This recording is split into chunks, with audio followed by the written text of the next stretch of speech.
અમદાવાદમાં વાસી ઉત્તરાયણની ઢળતી સાંજે ગુલબાઈ ટેકરામાં આવેલ પંચવટી વિસ્તારના એક ફ્લેટના ટેરેસ પર હાઈ પ્રોફાઇલ દારૂ પાર્ટીનું આયોજન કરવામાં આવ્યું હતું.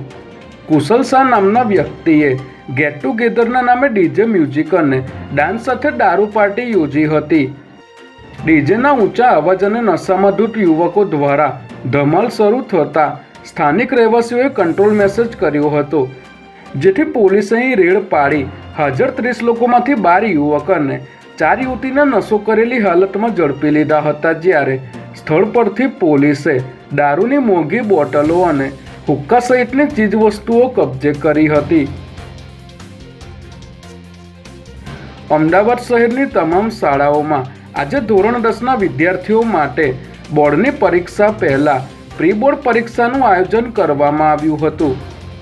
અમદાવાદ શહેર જિલ્લા શિક્ષણ અધિકારી દ્વારા દર વર્ષની જેમ આ વર્ષે પણ પ્રથમવાર બોર્ડની પરીક્ષા આપનારા વિદ્યાર્થીઓ માટે પ્રી બોર્ડ પરીક્ષાનું આયોજન કરવામાં આવ્યું હતું.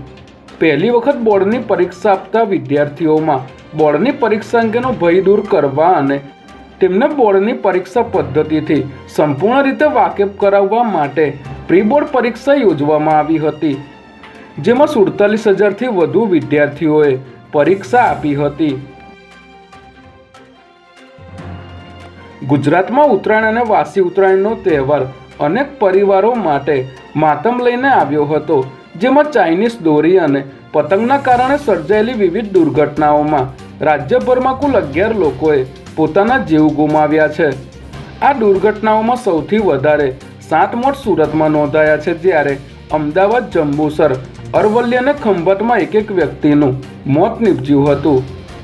સરકાર અને પોલીસ દ્વારા વારંવાર પ્રતિબંધ અને સૂચનાઓ આપવા છતાં ચાઇનીઝ દોરી અને કાચ પાયેલી ઘાતક દોરીનો ઉપયોગ ચાલુ રહેતા નિર્દોષ લોકોએ જીવ ગુમાવવાનો વારો આવ્યો છે.